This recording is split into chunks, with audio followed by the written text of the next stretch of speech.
Magkakaiba ang paniniwala ng bawat tao. May nagsasabi na ang malas at swerte raw ay nakadikit na sa buhay natin.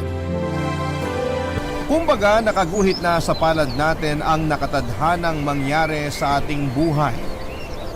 May iba naman na hindi naniniwala dito dahil sinasabi nila na tayo lang din daw ang gumagawa ng ating kapalaran. Ang swerte ay pinaghihirapan na maabot. Ang malas ay iniiwasan na madikit sa atin. Pero kahit na anong iwas ang gawin ko ay mukhang pinanganak na akong kakambal ang salitang malas. Hello Papa Dudut at sa mga loyal listeners ng inyong programa na Barangay Love Stories. Just call me Karen, 35 years old from La Union. Matagal niyo na rin po akong listener at hindi ko na mabilang kung ilang beses na ba akong umiyak nang dahil sa sulat na binasa ninyo. Hindi ko rin alam kung may maiiyak ba sa kwento na ibabahagi ko ngayong araw. Pero sigurado naman ako na may napakalaki itong aral na maiiwan sa mga nakikinig ngayon. Papadudot lumaki ako na hindi ko na nakilala pa ang tatay ko. Ang sabi ni nanay, bata pa lamang ako nang mamatay ito nang dahil sa malubhang sakit. Kaya naman si nanay na lamang talaga ang kasama ko hanggang sa magkaisip ako. Mapagmahal na ina ang nanay ko at kahit tanging paglalako ng merienda sa lugar namin, ang trabaho niya ay pilit niya namang tinataguyod ang buhay namin. Ang hindi ko lang maintindihan noon ay kung bakit sa tuwing maririnig ko ang pangalan ko, nakambal ko noon ang salitang malas. Papa Dudut.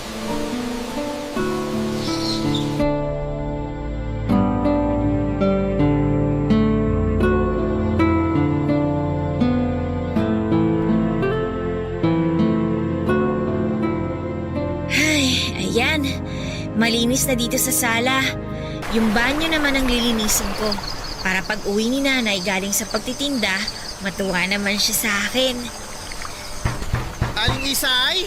Uy, si Kuya Aling Arnold yun Isay! Siguro Pakibukas ng maniningil pinto. na naman siya ng upa.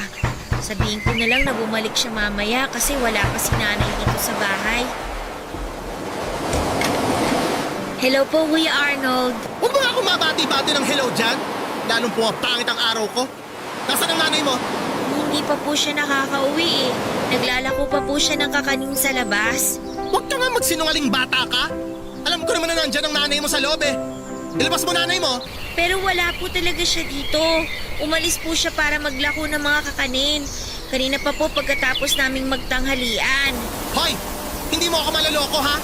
Alam ko na nagtatago lang siya dyan sa loob ng bahay nyo. Nagtatago siya dahil ayaw niya magbayad ng upa. Mas ka nga dyan. Aling Isay! Aling Isay!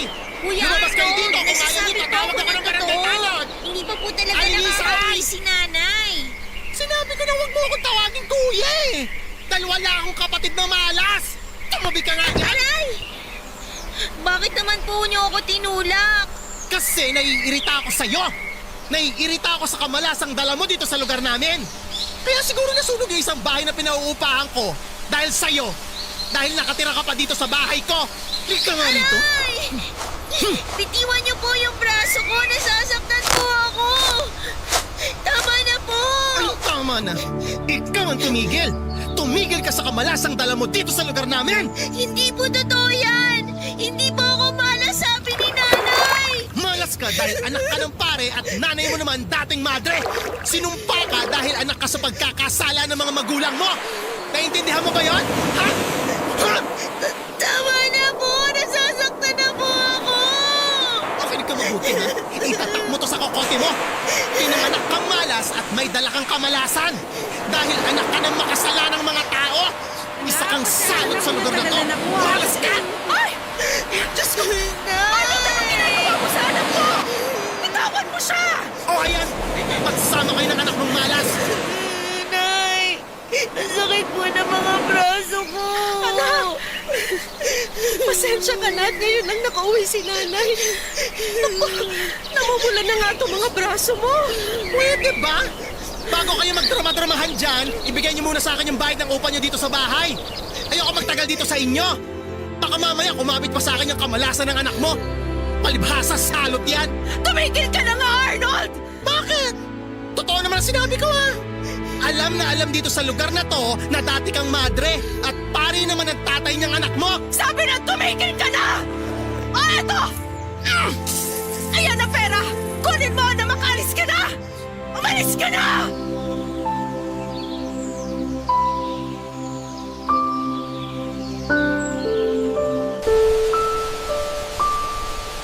Papadudot dahil si nanay lang ang nagtatrabaho noon ay hindi rin talaga naging madali ang buhay namin.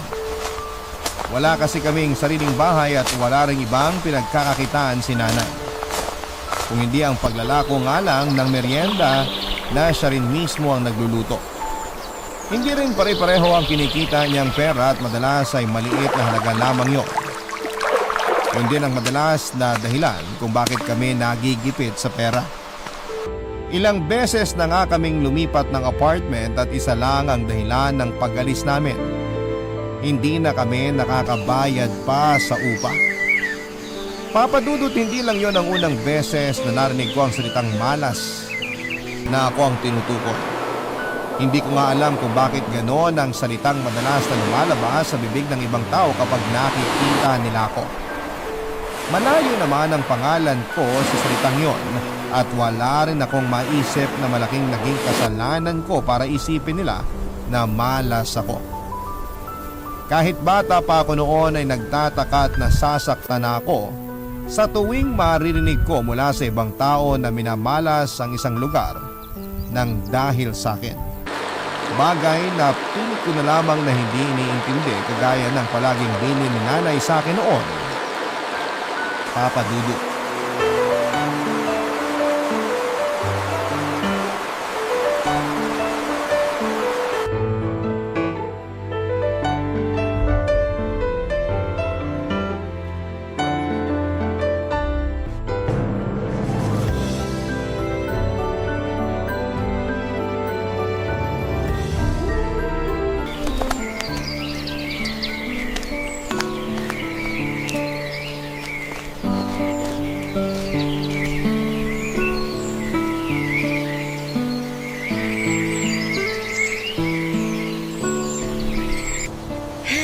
Ayan, malinis na dito sa sala. Yung banyo naman ang lilinisin ko para pag uwi ni nanay galing sa pagtitinda, matuwa naman siya sa akin. Aling Isay? Uy, si Kuya Aling Arnold Isay? yan. Siguro Pakibukas ng maniningil pinto. na naman siya ng upa. Sabihin ko na lang na bumalik siya mamaya kasi wala pa si nanay dito sa bahay. Hello po, Kuya Arnold. Huwag mo nga akong mabati-bati ng hello dyan. Lalong pumapangit ang araw ko. Nasaan ang nanay mo? Hindi pa po siya nakakauwi eh. Naglalako pa po siya ng kakanin sa labas. Huwag ka nga magsinungaling bata ka. Alam ko naman na nandyan ang nanay mo sa loob eh. Ilabas mo nanay mo. Pero wala po talaga siya dito. Umalis po siya para maglako ng mga kakanin. Kanina pa po pagkatapos naming magtanghalian. Hoy! Hindi mo ako maloloko ha? Alam ko rin nagtatago lang siya dyan sa loob ng bahay nyo. Nagtatago siya dahil ayaw niya magbayad ng upa. Mas ka nga dyan. Aling Isay! Aling Isay! Barangay Love Stories. Barangay Love Stories. Papadudot na nawagan or nagawan din naman ang paraan ni nanay ang pambayad sa upa na sinisingil sa amin ni Kuya Arnold noon. Pero pagkalipas ng isang buwan ay umalis na rin kami doon dahil hindi na natiis pa ni nanay ang mga sinasabi ng tao na yon tungkol sa akin. Lalo na nga po ang paulit-ulit nitong pagpaparinig na minamanas daw ang apartment nito ng dahil sa akin. Kaya naman lumipat kami noon ni nanay sa isang mas maliit pero mas murang apartment. Nang mag-high school ako ay tumulong ako kay nanay pagdating sa pagtatrabaho, Papadudut. Natuto akong tumanggap ng labada at maging tendera sa palengke sa mga araw na wala po akong pasok. Nakikita ko kasi na nahihirapan na rin si nanay noon at palagi niyang sinasabi na igagapang niya ang pagpapaaral sa akin kahit na ano paman ang mangyari. Kaya naging pangarap ko na rin ang makapagtapos at magkaroon ng diploma sa kolehiyo para kay nanay. Kaya lang namatay si nanay noong nasa second year college ako dahil nadula siya at nabagok ang ulo habang umaakyat sa isang overpass bridge. Sobrang hirap para sa akin na tanggapin ang pangyayari na yun. Kaya naman nang mailibing siya ay nag-decide na rin po akong huminto na lamang sa pag-aaral at magtrabaho, Papa Dudut.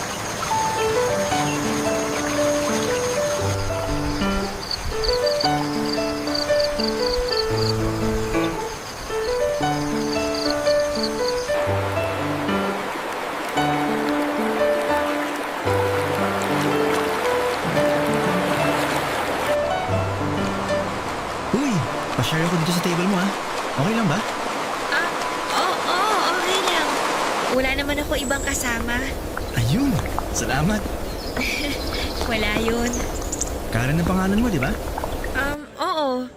Ako naman si Lester. Alam ko. Kasi narinig ko na tinawag ka sa pangalan mo ng supervisor natin. Sinabi niya kanina na tulungan mo raw ako sa paglalagay sa box ng mga delata dahil nagagalit na yung customer ko. Ang sungit naman kasi talaga ng customer mo. Palibhasa, puti na lahat ng buhok niya kaya maiksi na rin ang pasensya. Uy, grabe ka naman. Ang sama mo, ha?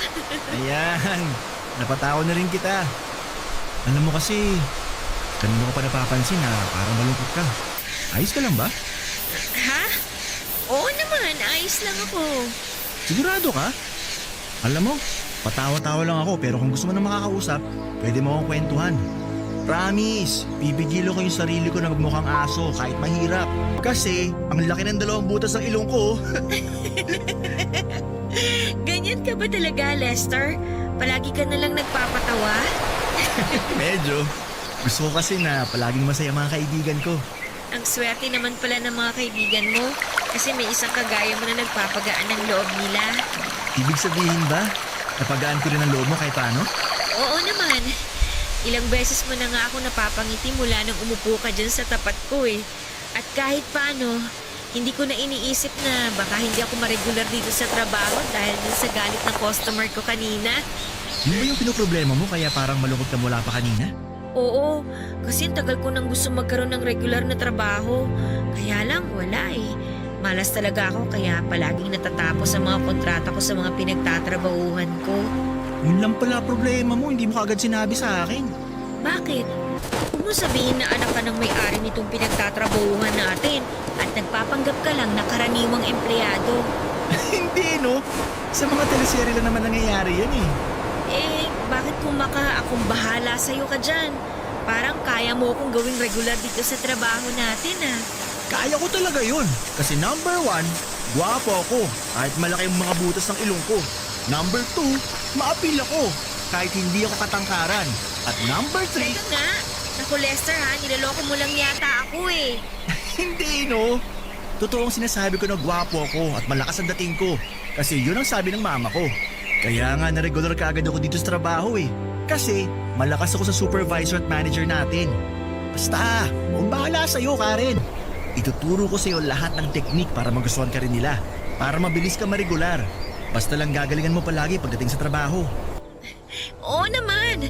Matagal ko na kasi talagang gusto ma-regular sa trabaho na to. Ngayon pa lang, sobrang thank you na talaga. Naku, magpasalamat ka sa akin kapag naging regular ka na dito. Tsaka ilibre mo ko ng paborito kong siomay pag nagkataon ha. Papadudot mula nang mamatay si nanay ay parang gumuho na talaga ang mundo ko.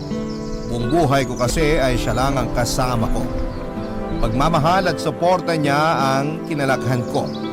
Kahit palagi akong nakakatanggap ng masasakit na salita mula sa ibang tao, ay napapawi yon kapag niyayakap na ako ni nanay. At nang mawala nga siya, pakiramdam ko ay totoo ang sinasabi ng ibang tao na malas daw ako. At minamalas din ang mga taong nasa paligid ko ng dahil sa akin. Pero dahil alam ko na hindi gugustuhin ni nanay, na panghabang buhay akong makulong sa lungkot, papadudot, kaya pinilit ko na bumangon ulit at magpakatatag. Sinimulan ko na po ang paghahanap ng trabaho at sa awa ng Diyos, hindi naman ako nahirapan. Pero hindi kagad ako naging regular at palaging natatapos sa mga kontrata ko kaagad. Sa panglimang trabaho ko na noon ay sa isang supermarket na nasa loob ng mall ay doon ko naman nakilala si Lester na isa sa mga dahilan kung bakit naging mas matatag pa ako. Dahil ang mabuting pagkakaibigan na nasimulan namin ay nauwi rin sa masayang pagkakaibigan. Papa Dudut.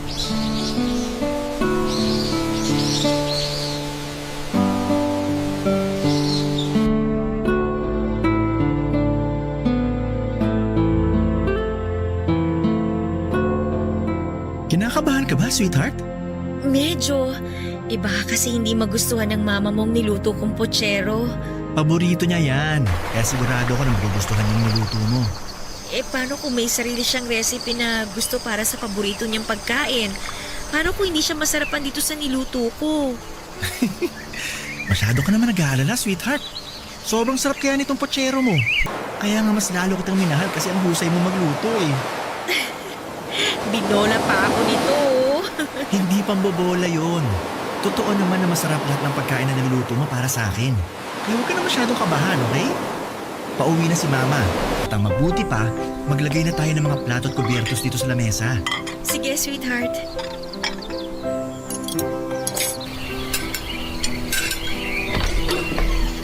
Ay, grabe! Ang traffic! Lester! Nakapagluto ka na ba ng para sa hapunan? Hindi na kasi ito nakadaan ng karinderya para bumili ng ulam kasi... Oh, may bisita pala tayo. Magandang gabi po, tita. Ma, si Karen po. Girlfriend ko. Siya na ba yon? Ay bakit parang ibang itsura niya sa personal? Mas okay yung itsura niya sa mga picture. Nako ma, baka pagod lang po kayo sa biyahe kaya nasabi niyo yan. Upo na po kayo dito. Nakapaghain na rin po kami ni Karen. Si Karen po nagluto ng pochero na yan. Sigurado ako na magugustuhan niyo. Hindi po ako gumamit ng seasoning sa pagluluto kanina. Nabanggit po kasi ni Lester na ayaw niyo po na may seasoning sa mga pagkain. Ang totoo po, hindi rin talaga ako gumagamit doon kasi alam Sa ko kalumpang na... ka dati nakatira kasama ng nanay mo, di ba? Opo. Paano niyo nalaman, ma? Doon kasi nakatira yung isang pinsan ko. At nakwento ko nga sa kanya na may girlfriend ka na. Binigay ko ang buong pangalan ng girlfriend mo at ang sabi ng tita mo, ilalaro niya yung mga magulang ng girlfriend mo. Talaga po? Ang liit naman talaga ng mundo. Sa kabilang bayan pa po yun, di ba? Oo, pero kagaya nga ng sinabi mo, maliit lang ang mundo kaya mabilis na nakakalipad ang mga balita. Nakarating na nga rin sa akin na may kamalasan palang dala yung girlfriend mo eh. Ha? Ano pong ibig niyo sabihin? Karen, tatapatin na kita. Ayoko sa'yo para sa anak ko. Hindi kita gusto. Nag-iisang anak ko lang si Lester at ayokong hawaan mo siya ng kamalasan na dala-dala mo dyan sa katawan mo. Ma, huwag niyo naman po sanang bastusin ang girlfriend ko. Hindi ko siya binabastos. Isa pa, pamamahay ko to kaya sasabihin ko lahat ng gusto kong sabihin kahit kanino. Akala mo ba hindi ko alam na anak siya ng 2 tao na naging alagad ng Diyos? 2 taong nagkasala at itinakwil ng simbahan dahil sa kalaswaang ginawa nila. At ang babaeng yan lang naman ang bunga ng kawalang-hiyaan na ginawa ng mga magulang niya. Kaya isa siyang salot, Lester. Kamalasan lang ang magiging dala niya sa buhay mo. Ay! Matikman na nga tong pinagmamalaking pochero niyang girlfriend mo. Eh! Ano ba tong pochero na to? Lasang basura! Weh! Nakakawalang gana kumain. Ay! Kayong dalawa na lang umubos niyang basura na yan! Ay, sweetheart, pagpasensyahan mo na sana si Mama. Ayos lang. Totoo naman halos lahat ng sinabi ng mama mo. Makasalanan ng mga magulang ko kaya salot talaga ako. Pinanganak akong malas. Huwag mo nang sabihin yan. Hindi ka malas. Walang tao na pinanganak na malas dito sa mundo. Kaya hindi ka dapat nag-iisip ng ganyan. Papadudod si Lester ang naging dahilan kung bakit kahit papaano ay naranasan ko ang maging maligaya sa buhay ko. Naging tapat kasi siya sa relasyon namin at palagi niyang sinasabi sa akin kung gaano niya ako kamahal. At nagbibitaw siya ng mga pangako na mamahalin niya ako sa habang buhay. Minsan nga ay hindi pa rin ako makapaniwala na nakilala ko ang isang kagaya niya. Tanggap ko na noon na kailanman ay hindi na ako magiging masaya. Tanggap ko nang pinanganak talaga akong malas dahil sa mga magulang ko. Pero lahat ng iyon ay binago ng pagmamahal na pinaparamdam sa akin ni Lester. Papadudot, hindi pala talaga pwede na palagi akong makaranas ng saya sa piling ng taong mahal ko. Dahil nang makilala ko ang mama ni Lester ay doon ko nalaman na alam pala niya ang tungkol sa pagkatao ko. Alam niya na bunga ako ng pagkakasala ng mga magulang ko. Kaya naman pinaramdam niya kaagad sa akin na hindi ako welcome sa pamilya o buhay nila kahit kailan daw ay hindi niya ako matatanggap para sa anak niyang si Lester, Papa Dudut. Barangay Love Stories. Barangay Love Stories. Papa Dudut, sa kabila ng pagtutol ng mama ni Lester sa relasyon namin ay pinagpatuloy namin ang lahat. Hindi nagpatinag si Lester kahit halos isumpa na siya ng mama niya. Sinabi niya na ipaglalaban niya ako at ang relasyon naming dalawa at pinatunayan ni Lester ang sinabi niyang yon nang layasan niya ang mama niya para magsama na kaming dalawa. Yun daw kasi ang naisip niyang paraan para magkaroon kami ng tahimik na relasyon. Nung una, Papa Dudut, ay nagigilty talaga ako sa ginawa niya dahil nga sa siya na lang ang kasama ng mama niya. Matagal na rin kasing patay ang papa niya kaya dalawa na lamang sila sa bahay. Kinumbinsi ko pa nga siya noon na huwag iwanan ng mama niya pero sinabi ni Lester na hindi siya papayag na paulit-ulit akong pagsalitaan ng hindi maganda ng mama niya. At gusto na rin daw niyang tuparin namin ang pangarap naming bumuo ng isang masayang pamilya. Akala ko ay tuluyan na naming matutupad ang pangarap na yon nang sa wakas ay magdalang tao na ako. Pareho kaming excited ni Lester at huminto pa ako noon sa pagtatrabaho. Pero muling gumuho ang mundo ko dahil pagkalipas lamang ng ilang buwan ay nakunan ako, Papa Dudut.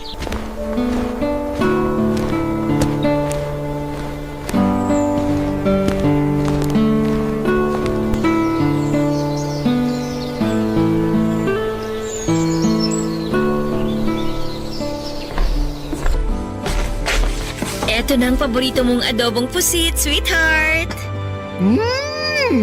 Amoy pa lang, mukhang makakasampung cups na naman ako ng kanin nito. Huwag ka mag-alala, sweetheart. Dinamihan ko talagang sinaing ko para sa'yo. Ayun no, sakto. Kasi napagod din talaga ako sa trabaho kanina. Kaya nga niluto ko tong paboritong ulam mo kasi alam ko na kapag ganitong araw, tambak ang trabaho niyo dun sa supermarket.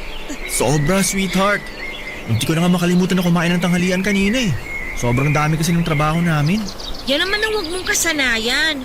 Huwag kang magpalipas ng gutom, baka ikaw naman ang magkasakit. Kaya nga kita pinagluluto ng pagkain sa umaga para mabaon mo yun at saka makakain ka sa tanghalian eh.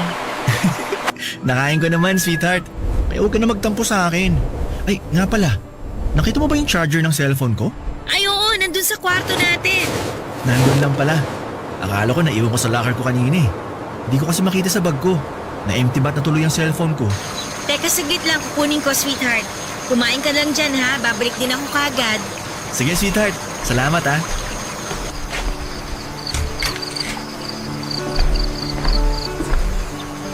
Alam ko dapat nandito lang yun eh. Ay, ito. Natakpan lang pala nitong unan, tsaka itong mga damit na dapat para kay baby. Nilabas ko nga pala to mula sa tokador kanina. Ay, sayang baby. Hindi mo man lang nasukat ang mga binili naming damit para sa'yo. Sorry ha.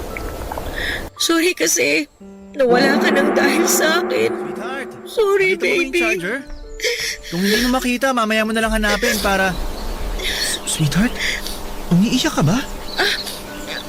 Hindi. Ano lang kasi bigla lang ako sinipon. Ang alikabok na pala nitong kwarto eh. Kailangan ko na maglinis dito bukas saka magwalis para mawala yung mga alikabok na naipon dito sa loob. Sweetheart, hindi mo naman kailangan magsinungaling sa akin. Alam ko naman na hanggang ngayon, nahihirapan ka pa rin na tanggapin ang pagkawala ng anak natin. Kasi kahit halos isang buwan ang nakakalipas, pati ako, nahihirapan pa rin sa pagkawala niya. Sorry, sweetheart ah. Hindi ko lang talaga mapigilan ang sarili ko na maiyak. Alam ko naman kasi na nawala siya ng dahil sa akin eh. Hindi totoo yan. Wala kang kasalanan sa pagkawala ng baby natin. Kasalanan ko yun dahil sa kamalasan na nakadikit sa katawan ko. Namatay si baby dahil nadamay siya sa dala kong kamalasan sa inyo. Karen, hanggang ngayon ba? Naniniwala ka pa rin dyan? Sinabi naman ng doktor ang dahilan ng pagkawala ni baby, di ba? Masyadong mahina ang kapit na sinapupunan mo. At kung nagkataon man na isinilang mo siya, malaki rin ang tsansa na hindi siya magtagal dahil sa pagiging mahina niya. At lahat yun kasalanan ko. Kasalanan ko dahil pinanganak akong malas sa mga magulang ko. Kasalanan ko, Lester. Walang ibang dapat sisihin kundi ako lang. Ako lang! Tama na. Wala kang kasalanan, Karen. Walang may gusto sa atin na mawala si baby. Walang may kasalanan kung bakit siya nawala. Kaya wag mo nang paulit-ulit na sisihin ang sarili mo. Kasi alam ng Diyos kung gaano mo siya iningatan at kung gaano mo siya minahal. Para sa akin ang mahalaga, ginawa natin ang lahat ng makakaya natin.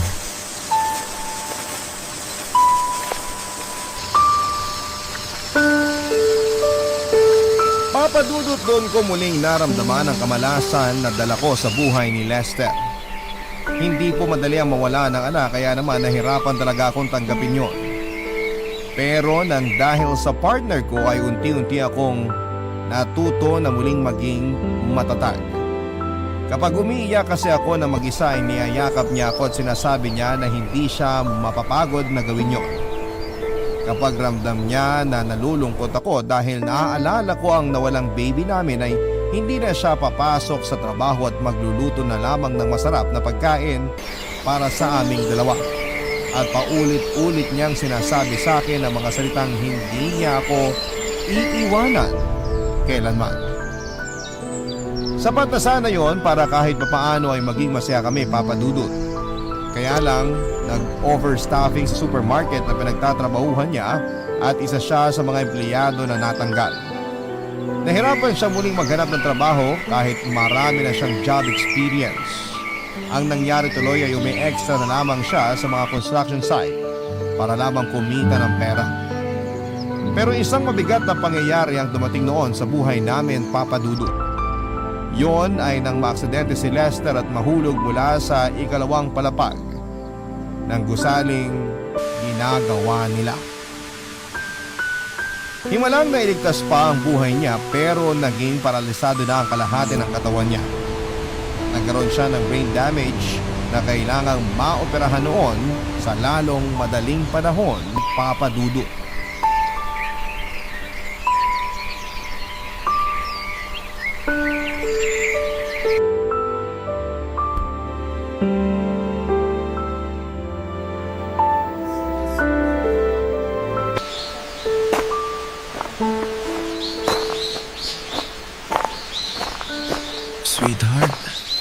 Sweetheart, gising ka na pala. Nagugutom ka ba? Nauuhaw? May gusto ka bang inumin o kainin? Wala. Busog pa ako. Ikaw, kumain ka na ba? Oo, tapos na. Nung makatulog ka kagabi, kumain na ako para may lakas ako na bantayan ka dito. Pero mukhang hindi ka pa natutulog. Nakaidlip ako kanina bago ka magising. Sweetheart, halata sa mga mata mo na wala ka pang maayos na tulog. Namumula na yung mga mata mo. Ang lalim pa ng eye bags mo. Ano ka ba? Matagal nang ganyan ang mga mata ko. Sweetheart, sorry ah. Kung hindi sana ako na-aksidente sa trabaho, hindi ka mapapagod na bantayan ako dito. At hindi ka problema na maghanap ng pera para sa operasyon ko. Huwag mo nang isipin yun. Ako nang bahala doon. Ang mahalaga ngayon, kailangan na magpalakas ka. Kasi nakaschedule ng operasyon mo sa 1 linggo. May nahiraman ka ba ng pera para sa operasyon ko? Oo. Kaya nga may schedule ka na para sa operasyon kasi may pambayad na tayo. Kaya huwag ka na mag-alala, okay? Sweetheart, I relasyon natin. Pero ayoko na sisihin mo ang sarili mo dahil sa nangyari sa akin. Ano ba yung sinasabi mo? Siyempre walang ganon. Kilala kita at alam ko tumatakbo ngayon sa isip mo. Aksidente nangyari sa akin at walang kahit na anong kinalaman yun sa'yo. Hindi mo kasalanan kung bakit ako na aksidente. Hindi ko lang kasi talaga mapigilang isipin ng dahil sa akin kaya nangyari sa'yo to. Iniisip ko na siguro nga tama ang mama mo. Dapat lumayo na lang ako. Dapat hindi na kita hinawaan ng kamalasan ko. Dapat hindi na kita dinamay. Karen, ako ang unang lumapit sa'yo. Ako nag-alin na pag-ibig ko sa'yo. At wala kang ibang ginawa kundi ang tanggapin at suklian ang lahat ng yun. Kaya wala kang kasalanan. Dahil alam ko na minahal mo rin ako ng higit pa sa pagmamahal na binigay ko sa'yo. Dahil ikaw lang ang nag-iisang lalaki na tumanggap at nagmahal sa akin ng totoo. Ikaw lang, Lester. Ikaw lang. Kaya nga nagpapasalamat ako sa Diyos na nakilala kita eh. Kasi mula nang dumating ka sa buhay ko, wala na akong ibang naramdaman kung hindi puro kaligayahan lang. Hindi ka malasan ang dala mo sa buhay ko. Dahil sa'yo ko lang din naramdaman kung paano tunay na maging masaya. Yun lang ang dinala mo sa akin, Karen. Pagmamahal at kaligayahan na walang kapantay. Sinasabi ko na nga ba eh! Tama ang suspecha ko! Puro kamalasan na lang ang dala mo sa anak ko! Umalis ka sa tabi ni Lester sa anak ka! Umalis ka dyan! Nasasaktan po ako. Tigilan niyo na po yung paghila sa akin. Umalis ka dito dahil ikaw ang nagdala ng kamalasan sa buhay ng anak ko! Nang dahil sa'yo, nasira ang buhay niya! Umalis ka na dito! Parang awa niyo na po. Huwag niyo po akong paalisin. Ayoko umalis sa tabi ni Lester. Tumayo ka na dyan sa pagkakaluhod mo dahil walang magagawa niyang pagmamakawa mo sa akin! Ikaw ang punot dulo ng kamalasang dumating sa buhay ni Lester! Ikaw lang at wala nang iba! Kaya umalis ka na dito! Malas ka! Umalis ka bago pa tuluyang mamatay ang anak ko ng dahil sa'yo! Umalis ka na, Karen! Awa mo na.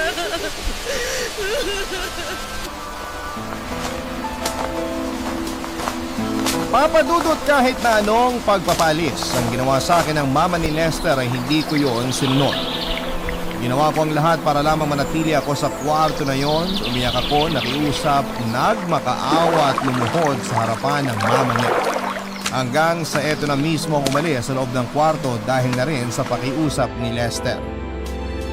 Ilang ulit din ako humingi ng tawad noon kay Lester, Papadudot. Doon ko naisip na tama ang mama niya na wala akong ibang dinala sa kanya kung hindi puro kamalasan lamang. Kung hindi niya ako nakilala, hindi masisira ang buhay niya. Pero sinabi ni Lester na ang bawat araw ng pagsasama naming dalawa ang pinakamasayang araw sa buhay niya. Walang araw siyang pinagsisihan na ako ang pinili niyang makasama. Kahit kailan daw ay hindi siya nagsisi na minahal niya ako. At isang mahigpit na yakap ang sinagot ko noon sa kanya. Papadudot, kinailangan ng malaking halaga para sa operasyon na gagawin kay Lester noon. Hindi ko talaga alam kung saan ako kukuha ng pera dahil maliit lamang naman ang naipon ko. Pero sinabi ng mama niya na ipinarawang bahala sa lahat ng mga gagastusin. Doon po ako nabuhay ng loob at labis-labis na nagpasalamat sa kanya at sinabi niya sa akin na gagawin niya yon para kay Lester at hindi dahil sa pakiusap ko. Pero malaki pa rin ang naging pasasalamat ko sa kanya. Kaya lang, bago pa man may isagawa ang operasyon ay namatay na rin si Lester dahil sa biglang pamamaga at pagdurugo ng utak niya. Hindi na po naagapan pa ang nangyaring yon na naging dahilan para tuluyan siyang mawala sa akin. Halos panawan ako ng ulirat dahil doon. Pero pilit pa rin po akong nagpakatatag. Papadudot 2 linggo lang matapos mailibing si Lester ay nalaman ko na nagdadalang tao ako. Gulong-gulo ang isipan ko noon at gusto ko talagang ipalaglag ang batang nasa sinapupunan ko. Pero sa awa ng Diyos ay mas nanaig pa rin ang takot na nararamdaman ko noon. Pati na ang pagmamahal ko para kay Lester at sa magiging anak namin. Alam ko kasi na yun na ang pangarap naming dalawa. Pangarap na hindi ko na pwedeng sirain pa. Kaya naman ginawa ko ang lahat para maging healthy ang ipinagbubuntis ko. Kung saan-saan ako nagtrabaho para lamang kumita ako ng pera para sa mga check-up at vitamins ko. Hanggang sa maisilang ko na nga ang isang malusog na sanggol, Papa Dudu. Kung lumaki man ako na pinaniniwala ang malas ako, ang anak ko naman, ang anak namin ni Lester, ang pinaniniwala akong nagdala ng lahat ng swerte sa buhay ko. Naglakas loob kasi ako na magtayo ng maliit na negosyo ng siomai na ako rin mismo ang gumagawa. Umutang ako sa isang kaibigan ko na pinagbigyan din naman ako. Hindi nga nagtagal ay lumago ang negosyo na yon at ngayon ay may sarili na po akong tindahan ng siomai at siopaw na sariling recipe. Sobrang saya ko talaga kasi naibibigay ko na ang lahat ng pangangailangan ng anak ko. At maayos na rin kami kahit papaano ang pakikitungo sa akin ng mama ni Lester, lalo na kapag dinadalaw niya ang apo niya. Magandang araw po sa inyong lahat at sa mga loyal kabarangay na nakikinig ngayon. Itago niyo na lamang po ako sa pangalang Mikey, 30 years old at kasalukuyang nakatira sa Antipolo, Rizal. May-ari ng isang maliit na negosyo and at the same time ay bokalista ng isang banda. Bata pa lamang ako ay hindi na lingid sa akin ang pagiging mahirap, Papa Dudu. Lahat ng hirap nga ay dinanas ko na mula sa mabahong barong-barong na tinitirhan namin noon, ay nakaranas din ako na tubig at asin lamang ang inuulam namin. Mga panahong yon na kapag sobrang nagigipit kami at hindi nakapagpapadala sa amin ng pera si Mama, na nooy namamasukan bilang kasambahay sa mag-asawang Chinese sa Sampaloc. Pero kahit na ganoon ay hindi naman ako nagreklamo. Bagkus ay nagpapasalamat pa nga ako dahil kahit papaano ay may kinakain pa rin kami. At nakakapag-aral kami na lumang-luma ang uniform ko. At tanging tsinelas lang ang suot na saplot sa aking paa.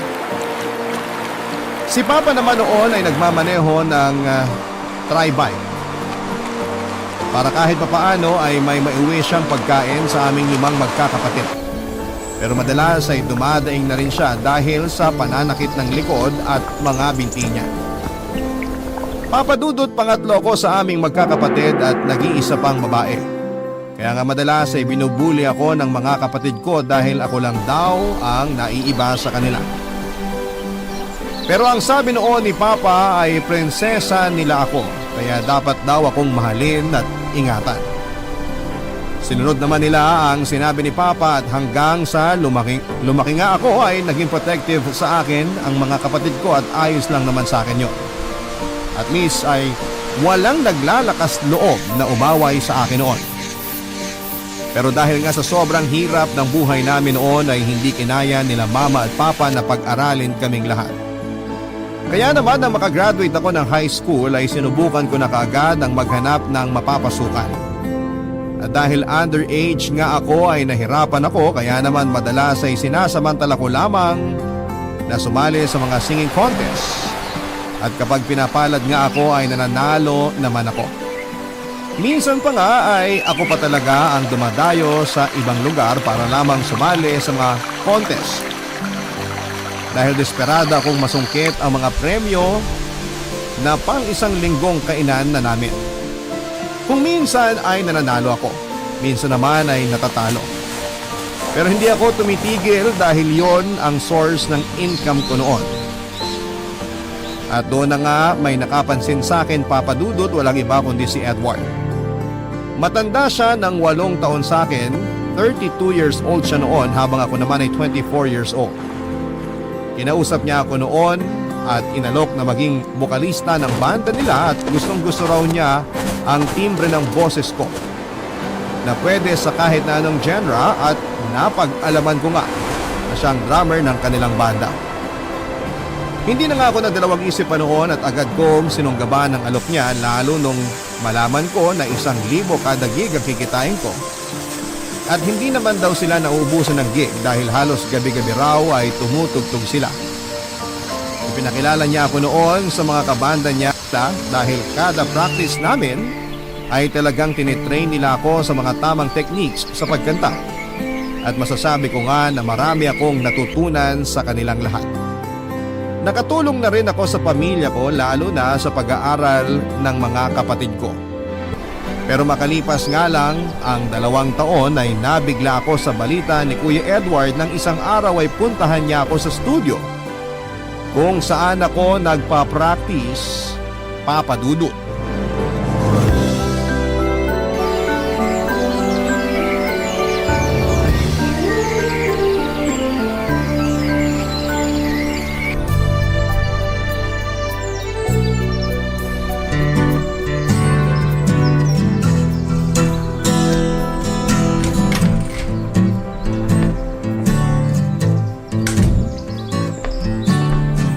Mikey, pwede ka ba makausap sandali? Sige po, tungkol saan po ba? Gusto lang kitang kumustahin. Kumusta ka naman ba sa banda natin? Okay naman po. Ba't bigla niyo pong naitanong? Wala lang. Gusto ko lang malaman kung komportable ka sa ibang kasamahan natin. Oo naman po. Tatagal po ba ako ng 2 taon dito kung hindi? Mabuti naman kung ganun. Ba't bigla niyo nga po bang naitanong yan? May problema ho ba? May issue ba sila sa akin? O kayo po, may problema po ba kayo sa akin? Hindi. Gusto ko lang makasiguro na maayos kitang iiwanan dito. Ha? Iiwan niyo ako?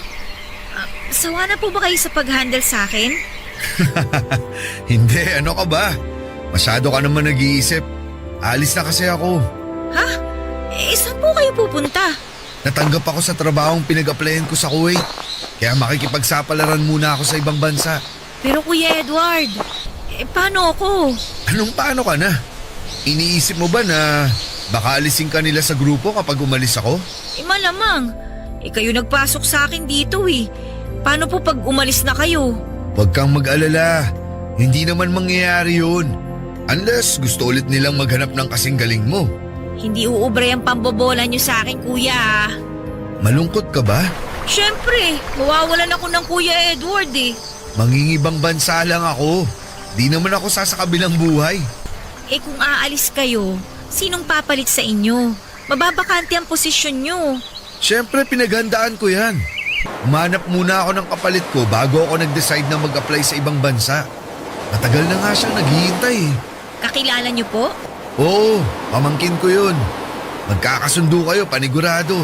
Kaidaran mo lang din halos yun. Ang tanong kasing galing niyo kayang tumugtog. Oo naman, hindi ako ipapahiya nun. Tsaka hindi mo na itatanong, musician ang buong angkan namin.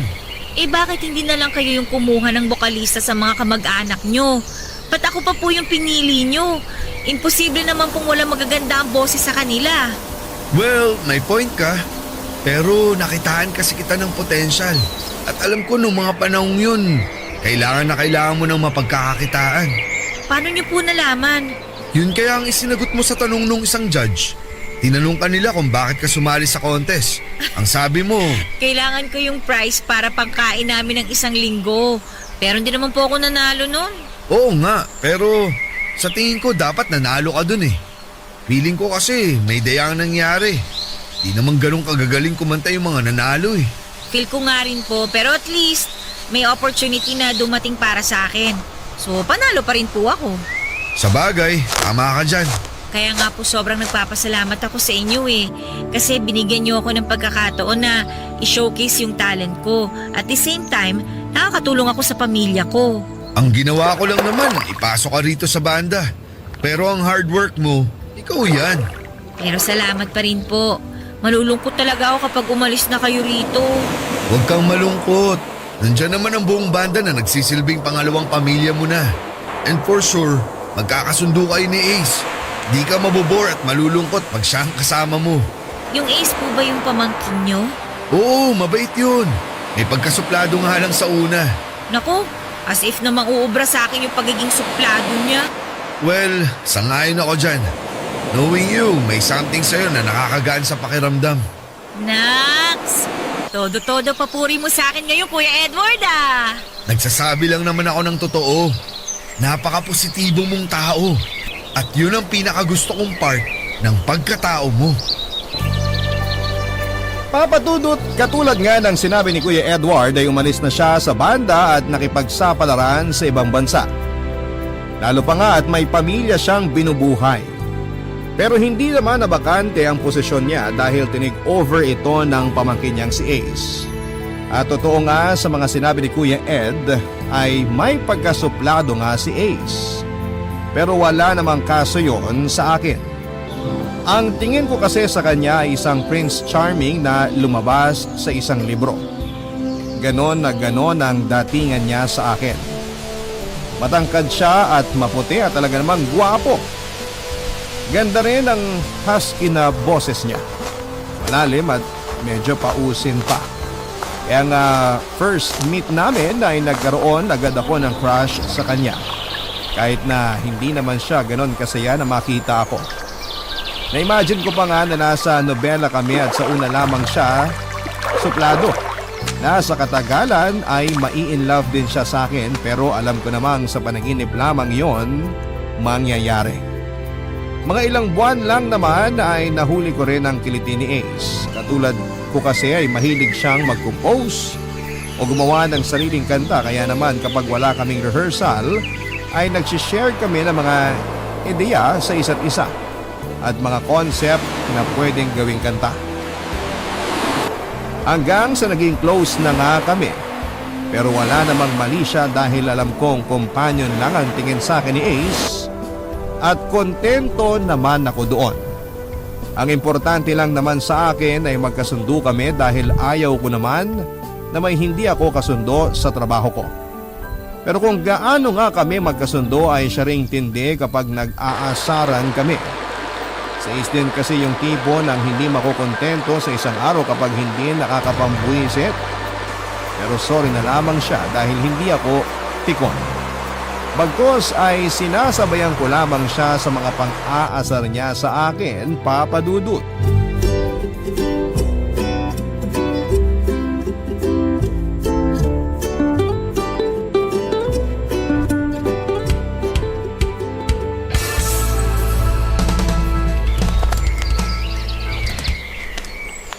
Maya na ulit tayo mag-rehearse. Sakit na ng kamay at braso ko. Sige, minamalat na rin ako. Delikado pa yata tong boses ko mamayang gabi. Boses palaka ka na nga. Boses pala ka pala ha. Ikaw nga, gurang ka na eh. Nangalay kagad ang kamay at braso. Pikon. Hindi ako pikon no. Hindi lang ako papatalo sa'yo. Tama na nga. Baka umiyak ka pa eh. Oso ko. May iba ako. Humuhusay ka na sa pagigitara ha. Talaga ba? May mga sintonado pa rin ako minsan eh. Pero di na ganun kasama. Pwede ka na siguro isabay kay Kuya Red. Lo, di kaya. Lead guitarist yun. Anong gagawin ng newbie na kagaya ko? Ang sinasabi ko lang naman, konti na lang pwede ka nang isabay sa kanya sa mga madaling pyesa. Malay mo next time, nagigitara ka na habang kumakanta. Ang astig nun. Nai-imagine ko nga yan. Parang ang sarap sa feeling, no? Pag-usahin mo palalo. O kaya magpatulong ka kay Kuya Red. Yoko, nahiya ako eh. Wow! Marunong pala mahiya ang makapalang muka. Hoy, sino kaya mas makapal ang muka? Ikaw nga, hindi naman sa'yo yung pagkain, kinain mo. Tawang-tawa lang. Mag-aasawa na yan. Bakit ba kasi hindi ka makapag-move on? Isang pirasong siomay lang yon. Last ko na kasi yun, kinain mo pa. Ano, PG lang? Grabe naman to. Bili pa kita ng 1,000 siomay eh. Akin na pera, pambili ng 1,000 siomay. Wala akong cash na dala. Credit card, gusto mo? Wag na, baka naman walang laman yan. Ano akala mo sa akin, poor? Bakit, hindi ba? Nanginginain ka ng siomay ng may siomay? At least siomay lang. Hoy, ba't ka tumatawa? Oy, natawa ko eh, bakit ba? Iba naiisip mo, no? Hoy, wag mo ko itulad sa'yo ha. Masama bang tumawa? Hindi, pero para kasing iba iniisip mo eh. Ano bang iniisip ko? Sabihin mo nga. Akin na lang yun. Kesa kung pinagtitripan mo, tapusin mo na yung kantang sinusulat mo para malapatan na natin ang tono. Langya naman kasi. Ang hirap pala gumawa ng kantang senti kapag wala pang experience. Bakit? Hindi mo pa ba naranasan ma-broken-hearted? Naranasan. Pero hindi naman kasi ganun kasakit. Nakapag-move on ka agad ako. Eh, alangan naman ako magbigay sa'yo ng idea. Eh, hindi pa rin ako nakaka-experience ma-broken-hearted. Wala akong magawang inspiration. Pag naman kasi pinilit ko, baka naman di ganun kadama pag kinanta. Eh di proceed ka na lang sa usual song na sinusulat mo.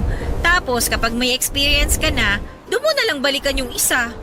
Sa bagay, may plano nga pala tayong tumugtog ng original composition natin sa mga gig natin.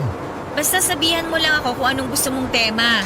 Then mag-share na lang ulit ako ng pwede kong i-share na idea. Ganun na nga lang talaga ang mangyayari. At lumipas pa nga ang 2 buwan, Papa Dudut, ay mas naging malapit kami ni Ace sa isa't isa. Pero napag-alaman ko nga na may girlfriend na pala siya na hindi ko naman na kinagulat. Napaka-imposible naman kasi na sa itsura niyang yon ay wala siyang girlfriend. Medyo nalungkot lamang ako ng slide dahil yung 1% na pag-asa ko na magiging kami na ni Ace ay tuluyan na nga pong naglaho, Papa Dudut. Pero ayos lang naman dahil crush lang naman ang nararamdaman ko para sa kanya, hindi po gaanong kalalim. Umahanga ika nga nila. Isa pa ay trabaho naman talaga ang priority ko dahil may pamilya akong umaasa rin sa akin. Naisip ko na saka ko na lamang iintindihin ang sarili kong love life kapag nakahanap na ako ng stable na trabaho. Hindi naman kasi sa panghabang buhay ay magiging bokalista ako ng isang banda. Siyempre, may posibilidad na umalis ang isa sa mga miyembro o kaya naman ay ma-disband ng banda. Ilang beses ko naman ang sinubukang mag-apply ng trabaho pero hindi ako pasok sa mga requirements na hinahanap nila sa isang aplikante. Una nga ay high school graduate lamang ako at sumunod ay walang work experience. Pero pasasaan ba?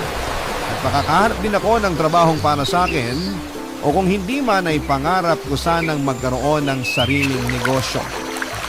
Mag-ahon sa amin sa kahirapan, Papa Dudut. Barangay Love Stories. Barangay Love Stories. Isang gabi nga matapos ang isa naming gig ay may pinakilalang babae sa amin si Ace at sinabing girlfriend niya ito, si Jane. Maganda ang babae at sexy, mukhang mayaman din base sa pananamit nito. Agad naman ako nakipagkamay sa kanya at sinabi kong masaya akong makilala siya pero hindi ganoon ang pinapahiwatig na mga ngiti niya sa akin. Ako naman ay walang pakialam kung galit siya o inis dahil wala naman akong maalalang may atraso ako sa kanya. At importante lamang naman sa akin ay nagmamahalan silang dalawa ni Ace at wag lang nitong sasaktan ng kaibigan ko. Halos lahat nga ng gig namin ay kasama si Jade pero wala naman ang atensyon nito kay Ace kundi nasa akin. Panay kasi ang sulyap niya sa akin tapos ay bigla na lamang mangiirap. Naisip ko tuloy na baka binabantayan niya si Ace kaya naroon siya lagi kapag may gig kami.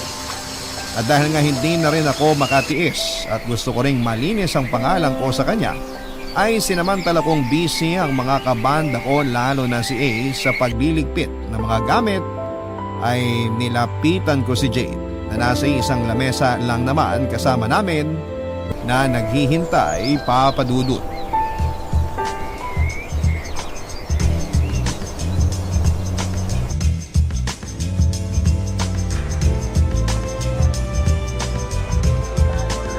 Hi Jade. Close pa tayo? Hindi. Pero magpi-feeling close na ako sa'yo. Kasi mukhang ang laki ng problema mo sa akin eh. Paano mo naman nasabi? Eh, kung nakamamatay lang siguro yung tingin mo, baka kanina pa ako nakabulagta sa sahig. Anong ibig mong sabihin? Eh, kanina pa masama ang tingin mo sa akin eh. Tapos panay ka pa irap. Kung may galit ka sa akin, pwede mo namang sabihin. Makikinig ako. Okay, fine. Yung totoo, naiirita ako sa'yo.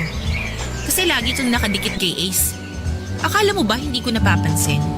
Please lang, matuto kang dumistansya sa boyfriend ko. Ang sakit mo kasi sa mata eh. Ay, nako, wala kang dapat ipag-alala. Trabaho lang naman ang namamagitan sa aming dalawa. Kaya kumalma ka lang. Hindi ako kakalma, knowing na crush mo ang boyfriend ko. Lo, halata ba? Iniinis mo ba talaga ako? Hindi. Nakakapagtaka lang kasi na ikaw lang ang may alam na may crush ako kay Ace. Maming ka pa talaga. Proud ka? Ganon? Teka lang muna, Jade, ha? Kung ano man yung iniisip mo, mali ka. Okay? Pure crush lang ang nararamdaman ko kay Ace. Alam mo naman siguro yun, di ba? Umahanga lang ako sa kanya. Pero yung as in gustong-gusto, hindi. Hindi, Day. Huwag ka nang magpalusot.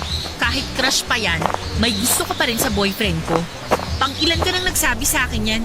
Di ko na mabilang sa totoo lang. At the end of the day, sinubukan pa rin nilang ahasin si Ace. Ay, hindi naman sa ganon. Tsaka tingnan mo na nga lang yung sarili mo, oh. Tapos tingnan mo ko, oh. Ang ganda-ganda mo. Sexy. Wala akong panama sa'yo. Tingin mo papatulan ako ni Ace? Kahit nga yata maghubad ako sa harapan niya, di niya ako papatulan eh. Ano? Ay, sorry ah. Alam mo, loyal si Ace sa'yo.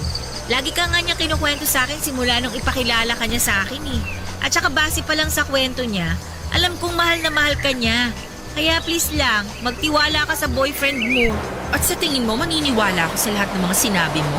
O hindi naman kita pinipilit na maniwala. Sinasabi ko lang in case na kailangan mo ng assurance. Sabihin na nating mas mahaba ang ginugugol na oras ni Ace sa pag-rehearse sa studio kaysa sa kasama mo siya. Pero sinisigurado ko sa'yo, wala kang dapat na ipag-alala sa kanya. Kaibigan ko si Ace at gagawin ko lahat para lang hindi masira ang tiwala mo sa kanya. Masyado kang nakikialam para sa isang kaibigan. Alam mo ba yon? Alam ko. Pero kasi ganito yan. Malaki ang utang na loob ko sa tito ni Ace. Kaya gusto ko lang na bumawi. Tsaka maniwala ka sa hindi. Wala talaga akong plano o balak na agawin sa'yo si Ace. Hindi ako threat, no? At kung sakali man, isa ka rin sa mga poprotektahan ko. Dahil mahalaga ka kay Ace eh. Sige. Pagkakatiwalaan kita sa ngayon. Pero wag na wag mong sisirain ang tiwala ko. Makakaasa ka. O so ano, magkaibigan na ba tayo? Pansamantala, hanggat hindi ko pa napapatunayan na hindi ka talaga threat sa relasyon namin. Salamat. O teka, kumain ka na ba? Hindi pa. Bakit? Pakakainin mo ko? Pwede naman kung gusto mo. Bukas seryoso pinag-uusapan nyo ah. Hi, babe. Tapos na kayo magligpit? Oo babe. Ano palang pinag-uusapan nyo? Wala naman. Pinagkukwentuhan ka lang namin. Ako? At ano naman pinag-uusapan nyo tungkol sa akin? Sabi ko sa kanya, loyal ka sa kanya at mahal na mahal mo siya. Kala ko naman nagsusumbong ka na ng kung ano-ano. Bakit? May dapat ba siyang isumbong? Ano ka ba babe? Siyempre wala. Loyal ako sa'yo. Kung ano naman yung worries mo, alisin mo na. Hindi kita ipagpapalit kahit kanino. Alam mo namang mahal na mahal kita eh. Sabi ko sa'yo, Jade eh. Sige na nga. Pero sa ngayon, gusto ko munang kumain. Kanina pa ako gutom eh. Sure. Saan mo ba gusto kumain? Since gabi na, gusto kong kumain ng mami na may mainit na sabaw. Okay, sige. Maghanap tayo ng mamihan. Wala kasi akong masyadong alam na kainan dito bukod sa mga fast food eh. Si Mikey, baka may alam. Meron naman. Eh di tara na. Ano pang hinihintay natin? Tuturo ko na lang sa inyo kung saan. Malapit lang naman dito. Sumama ka na sa amin. Kakain tayo. Sigurado ka? Oo. Ayaw mo? Gusto. Basa-basagot niyo eh. Papa Dudut, nagpaalam na nga kami noon sa iba naming kabanda dahil may inuman session pa raw sila. Nakapagtataka nga lang na napakabilis na nagbago ang pakikitungo sa akin ni Jay. Ang akala ko nga ay aawayin pa niya ako at makikipagdebate pa sa akin ng matagal pero napaka-mature niya. Naging casual siya sa akin at hindi ko naramdamang out of place ako habang kumakain kaming tatlo. Lagi kasi niyang tinatanong ang opinion ko sa bawat topic na napag-uusapan nilang dalawa ni Ace. Sa maikling panahon nga na yon, ay narealize kong mabait si Jay. Kaya hindi na ako magtataka kung bakit mahal na mahal siya ni Ace. Siguro'y masyado lamang talaga siyang na-trauma sa mga dating nagkagusto rito. Kaya gano'n na lamang ang pagwo-worry niya. Kitang-kita ko naman kung gaano rin niya kamahal ang kaibigan ko. At masaya ako para sa kanilang dalawa, Papa Dudut. Buti na lang talaga at sinubukan kong makipag-usap sa kanya para malinis ko na rin ang pangalan ko. Papa Dudut, ng mga sumunod nga na gabi ay kasama pa rin si Jade sa mga gig namin. Pero hindi katulad ng dati ay lagi na itong nakangiti sa akin at maaliwalas na rin ang itsura nito sa tuwing nakikita ako. Magandang sign ngayon dahil kahit papaano ay mababago ko ang pagtingin ni Jade sa ibang babaeng nakapaligid kay Ace. Na hindi lahat ng babae ay katulad ng mga nakilala niya noon. At dahil nga magkasundo na kaming dalawa ay palagi na nga niya akong isinasama sa tuwing may lakad o gimmick silang dalawa ni Ace. Na minsan ay naiisip ko na nga na hindi na sila nagkakaroon ng quality time dahil lagi na lamang akong kasama. Pero sinabi naman ni Ace na ayos lang sa kanya dahil yun daw ang unang beses na nakasundo ni Jade ang babaeng malapit sa kanya. At para kang i-celebrate ang official shoot.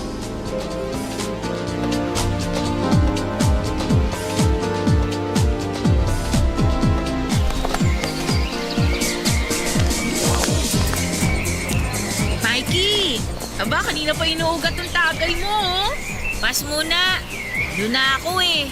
Wala, madaya. Hayaan mo na, babe. Huwag kayo masyado magpakalasing. Hindi ko kayo kayang bitbiting dalawa pag nalasing kayo. Kaya nga, tsaka mahina ang tolerance ko sa alak. Ang mabuti pa, magkwentuhan na lang muna tayo para bumaba yung mga tama natin. Sige, kola ko dyan. Hold din ako. Kwentuhan niyo naman ako kung paano kayo nagkakilala. Sino ba magkukwento? Kahit sino sa inyong dalawa. Sige, ako na. Nagkakilala kami 3 years ago sa bar na pinagkakantahan nyo. Kagagraduate ko lang nun ng college, kasama ko friends ko nun. Doon namin napiling mag-celebrate. Tapos, ayun, nakita ko si Ace sa stage kumakanta. Kasama nila Tito Edward. Kumakanta ka, Ace? Oo. Pero nagkaroon ako ng problema sa lalamunan ko. Kaya hindi na ako nakakanta ulit. Kung mapapansin mo, medyo paus ako magsalita. Ano bang nangyari? Chain smoker ako noon. At nagkaroon ako ng grabing ubo. Hanggang sa nagkaroon ng araw ng tamang lalamunan ko. Na dahilan ng pagkasira na rin ng boses ko. Ah, ganun pala yun. Oy, sumabalik ako dun sa kwento. Paano kayo nagkakilala nun? I mean, sino yung nag-first move? Ako? Medyo nakainom na kasi ako nun eh. Nagulat nga ako sa kanya kasi bigla siyang umakyat doon sa stage. Tapos nag-request ng kanta. Dedicated daw para sa akin. Ay, talaga? Iba talaga nagagawa ng alak, no? Tapos ayun nga, hanggang sa matapos yung request kong kanta, hindi ako bumaba ng stage as in. Grabe. Hindi ko peri yun. Kakahiya ka. Ano ka ba? Walang hiya-hiya pag nakainom. O, tapos, ano pa nangyari? Ayun, hiningi ko yung number niya. Sabi ko kung wala siyang girlfriend, maging textmates kami. At sakto, wala nga siyang girlfriend. Ayun, mula sa pagiging magkaibigan, naging kami na. Naloka ako sa'yo, Jade, ha? Ikaw pa talaga yun ang unang nagbigay ng motibo. Na love at first sight ako sa kanya eh. Taray! Ikaw naman, Ace. Ano naman ang masasabi mo doon? Masasabi ko? Lagi ko na sinasabi sa kanya to. Pero isishare ko sa'yo. Sa totoo lang, masaya ako na nilapitan niya ako nung araw na yun. Kasi kung di niya ginawa yun, hindi ko siya girlfriend niya yun. Eh ikaw ba? Kailan mo ipapakilala sa amin ng boyfriend mo? Boyfriend agad? Wala nga manliligaw eh. Lah, di ba may mga humihingi ng number mo? Fake number binibigay ko sa kanila. Ayoko makipag-text kung kani-kanino, no? Kasi, ibang gusto mo. Oy, hindi. Ka ba? Ayoko pa lang talaga. Gusto ko kasi munang makahanap ng stable na trabaho bago ko atupagin ang love life ko. Eh, syempre, priority ko ang family ko eh. Maraming umaasa sa akin kaya nga lagi ako nagdadasal na sana bigyan pa ako ng maraming blessings para may maibahagi ako sa pamilya ko. Swerte na magiging boyfriend o asawa mo. Syempre, no? Pero family first muna. Tama naman yan. Pero huwag mo pa rin kalimutan ang sarili mong kaligayahan. Tandaan mo, mabilis lang ang panahon. Bukas, di mo na mamalayan. Marami ka na palang pinapalagpas sa pagkakataon. Pero bago ang lahat, tagay muna ni Mikey. Kala mo makakalimutan ko na. O, eto na. Kumusta naman pala sa inyo? Kailan mo balak pumasyal? Hindi pa ako makaluwas eh. Magkano na lang din kasi natitira sa pera ko. Pinapadala ko lahat kay Papa. Wala bang work papa mo? Meron. Nag-drive siya ng pedicab. Kaya lang naawa na rin ako sa kanya kasi humihina na rin yung mga tuhod niya. Wala ka bang mga kapatid na pwedeng tumulong sa inyo?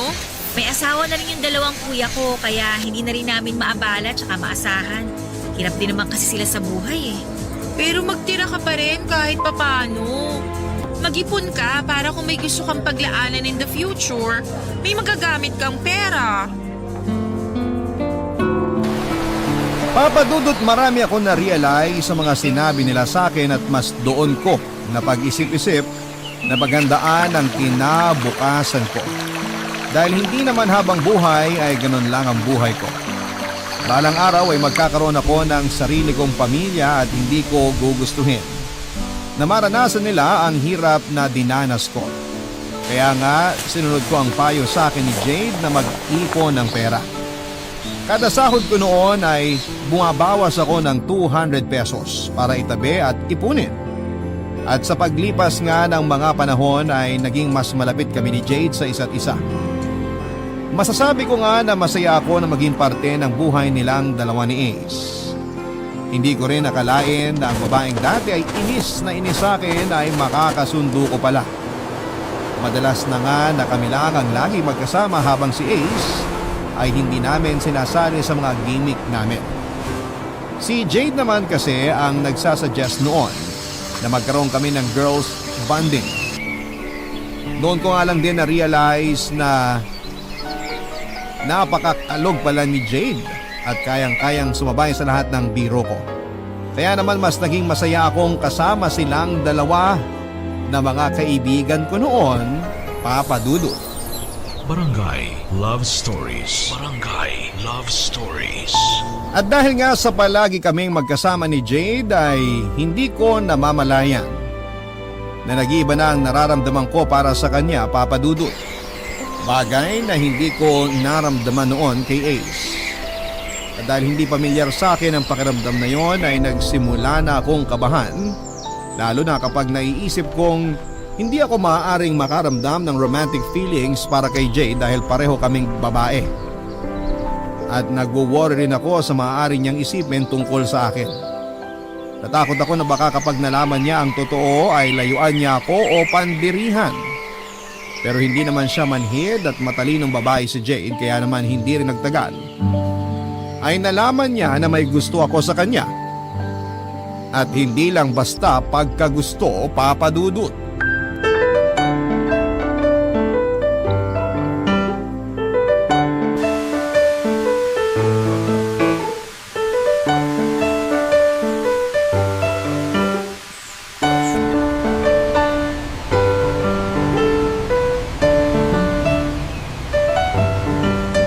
Magkaibigan tayo, di ba? Oo, bakit? Kung may gusto kang sabihin, sabihin mo na. Sabihin ang alin. Mikey, inoobserbahan kita palagi at hindi ka ganun kahirap basahin. Alam ko na may gusto ka sa akin. Teka, paano mo nalaman? Kung paano ko nalaman noon na may gusto ka kay Ace? Instinct. Isa pa, hindi ka ganun kagaling magtago, no? Sorry Jade ha. Hindi ko naman sinasadyang magkagusto sa'yo eh. Pero, nangyari na lang bigla eh. Ba't masyado kang seryoso? Hindi naman ako galit. Tsaka huwag kang mag-sorry tungkol sa mga bagay na hindi mo naman kontrolado. Hindi ka galit? Hindi. Ba't ako magagalit? Crush lang naman yan. Paano kung sabihin kong hindi lang to basta crush? Na mahal na talaga kita bilang babae. Mikey, thank you kasi mahal mo ko. Pero alam mo naman ang sitwasyon natin. Boyfriend ko si Ace. Committed na kami sa isa't isa. Wala naman akong balak na guluhin ang relasyon niyo ni Ace. Kaya nga tinago ko na lang itong nararamdaman ko eh. Alam ko naman na hindi mo kami guguluhin ni Ace.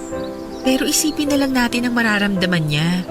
Nililinaw ko lang lahat dahil ayokong i-invalidate feelings mo. Nagmahal ka lang naman sa maling tao at maling panahon. Kaya hindi mo kasalanan yun. Hindi ka ba naiilang sa akin? Ba't naman ako maiilang sa'yo? Kasi pareho tayong babae. Yung may gusto sa'yo, babae. Sabi ko nga, may mga bagay na hindi natin kontrolado. May mga unexpected events na nangyayari sa buhay natin. At sa kaso mo, ito yun. Salamat, Jade ah. Napaka-mature mo talaga mag-isip. Kung ibang babae siguro, baka iba yung naging reaksyon nila. Walang mali na magmahal ng kapareho nating kasarian. Ang mali yung taong hindi tanggap ang mga tao na kagaya mo. Basta lagi mong tatandaan, as long as wala kang tinatapakang tao, kulang. Sasabihin mo ba kay Ace? May mga bagay na hindi na niya kailangang malaman. Pero for the sake of our friendship, kailangan nating sabihin. Dahil nag-promise tayo na walang secrets, diba? Baka magalit sa akin si Ace. Di natin sure. Pero alam kong maiintindihan ka niya. Kilala ko si Ace at hindi siya basta-basta nagbibigay ng judgment. Para namang hindi mo siya kilala. Alaskador lang yun pero mabait at patas siyang tao. Alam ko naman. Ay, sana lang wag magbago ang trato mo sa akin dahil sa mga nalaman mo. Ano ka ba? Siyempre hindi. Best friends na tayo, di ba? Oo, best friends. Walang magbabago sa atin. Tsaka gagawin pa kitang bridesmaid. Gusto ko yan. Kailan niyo ba balak magpakasal? Kasal na lang ang kulang sa inyo eh. Matagal pa naman. Pero napag-usapan na namin. Sigurado naman ako na siya na ang gusto kong makasama habang buhay eh. Basta ako, susuportahan ko kayo kung saan kayo masaya. Salamat, Mikey. Hindi ako nagsisisi na binigyan kita ng chance na maging kaibigan. Totoo kang kaibigan at totoo ka sa mga nararamdaman mo. Pero ang pinakagusto ko sa'yo, yung positive outlook mo sa buhay. Sa ilang buwan kong pagkakakilala sa'yo, never kitang narinig na nagreklamo dahil ang pangit o minamalas ka sa buhay. Lalo lang naman ako may stress pag inintindi ko pa ang mga kamalasan ko sa buhay. Mismo, kaya nga bilib ako sa'yo eh. Magsikap ka lang, alam ko magiging successful ka rin balang araw. Kasi pinagpapala ang mga katulad mo. Grabe naman ang compliment mo sa akin. Pero salamat ah. Magdilang anghel ka sana. Papadudot parang naalis ang mabigat na nakadagan sa dibdib ko matapos ang pag-uusap namin yon. Napakaswerte ni Ace dahil nakatagpo siya ng babaeng kagaya ni Jade. Swerte rin naman si Jade kay Ace. Hiling ko lang talaga ay hindi na sila magkahiwalay at ikasal na sila. Kung tutuusin kasi ay kasal na lamang ang kulang sa kanila pero nasa kanila naman yon. After all ay lifetime commitment ang kasal na dapat pag-isipang mabuti. Hindi ko nga akalain na hindi ko pa pala talaga lubusang kilala ang sarili ko. Hindi ko alam na may tinatago pala akong ibang kasarian. Sino ba naman kasing mag-aakala, hindi ba? Simula nung magkaisip ako ay lalaki naman talaga ang gusto ko tapos ay bigla na lamang akong nagkagusto sa isang babae. Hindi ko tuloy alam kung ano ba talaga ang sexual orientation ko. Kung bisexual ba o lesbian. Pero mas safe sigurong sabihin na kasama ako at parte ako ng LGBT community. Pero dahil nga sa bagong nadiskubre ko sa aking sarili, ay naging maingat ako sa mga kilos at salita ko. Dahil nga hindi pa ako sigurado ay pinili kong maglaylo. Alam ko naman na tanggap na ang mga LGBT sa lipunan, pero may ilan pa rin ang hindi. Kaya naman hindi ko maiwasang mag-alala. Idagdag pa na hindi ko alam kung papaano ako maglalantad sa pamilya ko. Dahil hindi naman sila open sa ganong usapin kaya minabuti kong huwag na nga munang ipaalam sa kanila. Makalipas nga ang 2 taon ay masayang ibinalita sa akin ni na Ace at Jade na magpapakasal na sila. Masaya ako para sa kanila pero hindi ko pa rin maiwasang makaramdam ng kaunting kirot. Pero no hard feelings. Ang importante lang sa akin ay masayang masaya sila at masaya na rin po ako, Papa Dudut. Sa 2 taon ding yon ay nagpursigi ako sa pag-iipon kagaya ng payo ni Jay. Nakapagpundar ako ng maliit na negosyo na ako rin mismo ang nagmamanage. Nagbebenta ako ng mga damit, tsinelas at kung ano-ano pa at napakalaking tulong talaga noon sa pamilya ko. Nang in-announce nga ni Ace at Jade ang balak nilang pagpapakasal ay nakiusap sa akin si Jade na gusto niyang hingin ang opinyon at perspective ko sa lahat ng kakailanganin nila sa kasal. Dahil para sa kanila ay napakalaki raw ng parte ko sa buhay nilang dalawa ni Ace. Hindi ko naiwasang maging emosyonal sa sinabi ni Jay dahil pakiramdam ko ay tunay na pamilya na ang turing niya sa akin. At hindi ko naman siya binigo dahil kasama nga nila ako halos sa lahat ng paghahanda nila para sa kasal, lalo na sa mga isusuot nila.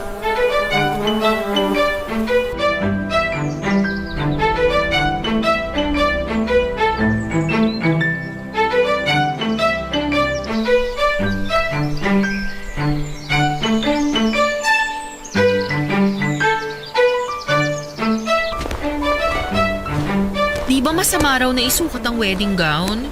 Bakit masama? Sabi di daw matutuloy yung kasal. Pep! Nag-research ako tungkol dyan. Nagtanong na rin ako kay na mama. Ang sabi niya, pwede naman daw isukat basta hindi pa fully made yung gown. I mean, hindi pa tapos gawin. Anong hindi pa tapos? Halimbawa, hindi pa naikakabit yung isang manggas ng gown. Pwede niya yung isukat. Nox, ni-research mo talaga yun? Oo naman no. Para maiwasan natin yung mga bawal-bawal sa kasal. Wala namang mawawala sa atin kung susunod tayo eh. Sa bagay, better safe than sorry. Tama. Pero syempre, ina-verify ko muna kay mama yung mga pamahiin sa kasal. Sina tita ba? Walang ibinilin sa'yo? Ayun nga, wag na wag ko nga daw isusukat ang wedding gown ko bago ang kasal. Sumunod na lang kayo para wala na talagang makakapigil pa sa kasal nyo. Sa bagay, kaso nahihirapan ako pumili ng wedding gown. Lahat kasi magaganda. Ikaw ba babe, ano sa tingin mong bagay sa akin dito? Lahat naman bagay sa'yo. Ba't nga ba ikaw pa tinanong ko? Dapat talaga hindi ka na sumama eh. Kaming dalawa na lang sana ni Mikey yung nagpunta rito. Di pa tayo kasal, inaaway mo na ako. Eh sa bagay naman kasi talaga sa'yo kahit ano pang isuot mo eh. So ano, kahit ano isusuot ko sa kasal natin? Bagay sa'yo tong long sleeves na backless. Talaga? Ito din gusto ko eh. Hala, ba't ang tindi ng mood swings mo? Ilang linggo ka ng ganyan ah. Baka buntis. Buntis? Oh, bakit ganyan kayo makatingin sa akin? Parang gulat na gulat pa kayo. Kailan ka nga huling dinatnan, babe? Oh my gosh! Oh, bakit? 2 weeks na akong delayed! Congrats! Buntis ka na! Pero hindi pa sure. Maiwan ko na muna kayong dalawa rito. Saan ka pupunta? Tatakbuhan mo ko? Sira hindi. Bibili ako ng pregnancy test kit sa butika. Babalik ako kagad. I love you. I love you too. Ingat ka. Ang aga ng wedding gift niyong dalawa, ah. Tingin mo talaga buntis ako? Oo, 2 weeks ka kamong delayed, di ba? Ganyan yung mga napapanood ko sa TV eh. Paano kung delayed lang talaga? Huwag ka masyado mag-overthink. Bibili na ng pang-PT si Ace. Pero, paano nga kung buntis ka? Matutuwa ako syempre. Magkakaanak na kami ni Ace kung sakali. Masaya ako para sa inyong dalawa. Basta pag kinasal na kayo, huwag niyo akong kakalimutan ha. Ano ka ba? Hindi ka namin makakalimutan. Napakalaki ng parte mo sa buhay naming dalawa ni Ace. Isa kang tunay na kaibigan at totoong tao ka. Kaya kung buntis nga talaga ako, ninang ka. Gusto ko yan! Bridesmaid na, ninang pa! At dapat ikaw ang kakanta ng wedding song namin habang naglalakad ako papunta ng altar. Oo naman, yun na lang ang regalo ko sa inyo. Thank you so much, Mikey. Sana lang wala kang hidden grudges sa akin ha, kasi hindi ko maibalik feelings mo para sa akin. Para kang sira. Wala na sa akin yun, no? Basta maging masaya ka lang palagi. Kayo at na mga magiging anak nyo. Masaya na ako noon. Tsaka hindi lang naman ikaw ang tao sa mundo. Marami akong makikilala at sigurado akong isa doon para sa akin. Lahat ng negative nagagawa mong positive ha? Nakakabilib ka talaga. Marami ng negativity sa mundo. Dadagdag pa ba ako? Sobrang saya ko ng mga oras na yon dahil sa mga sinabi ni Jade, Papadudut. Sino nga ba ang mag-aakala na magiging matalik pala kaming magkaibigan? Nagsimula kami sa hindi magandang pagkikita. We started at the wrong foot, ika nga nila. Pero kahit na ganoon ay masaya ako na broken-hearted man ako sa kanya ay ayos lang. Dahil kung mahal mo talaga ang isang tao ay magiging masaya ka sa kung saan siya masaya. At bilang kaibigan ni Jade at Ace ay masaya akong makita na masaya silang dalawa. Hindi naman magtatapos kay Jade ang kwento ng buhay ko dahil marami pa akong pahina na maaaring sulatan. 3 buwan nga lang ang inabot ng preparation ng kasal ng dalawa sa importanteng tao sa buhay ko at sa lahat ng preparation na yon ay super hands-on talaga ako dahil na rin sa request ni Jade. Minsan nga ibinibiro ko siya na ginawa niya talaga akong literal na bridesmaid. Pero sinasabi naman niya na gano'n ako kaimportante na gusto niya lahat ay may participation ako. Nakakataba nga ng puso na ganong klase ang importansya ang ibinibigay niya sa akin.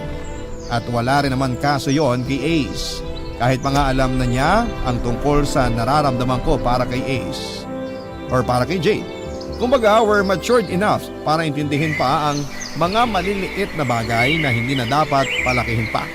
At katulad nga ng request ni Jade, ay ako ang kumanta ng wedding song nila at habang inaawit ko ang paborito nilang kanta, ay hindi ko napigilang umiyak dahil sa 2 bagay.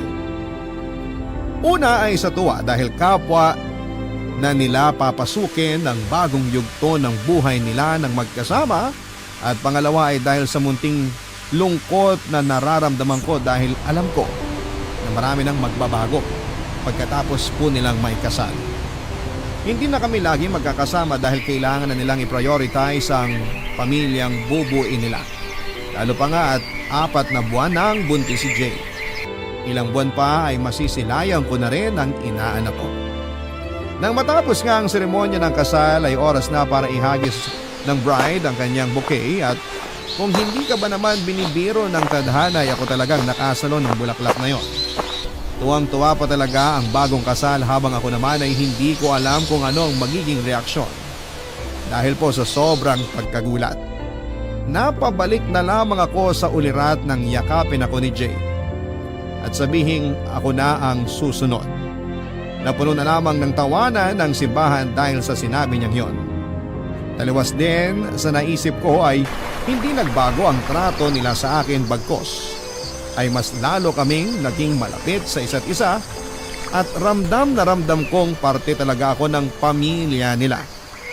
Lumipas din ang ilang taon at malaki na rin ang inaanak ko na syempre ay spoiled sa akin. Sa ngayon, Papa Dudut, ay naghihintay na lamang ako sa taong mamahalin ko at mamahalin ako katulad ng pagmamahalan ni Jade at Ace dahil hanggang sa ngayon ay nasa akin pa rin ang bouquet ni Jay. At dito ko na nga po tinatapos ang aming kwento na nagsimula sa isang flat na tono hanggang sa nagkaroon ng sari-saring nota at nakabuo ng magandang awit ng buhay.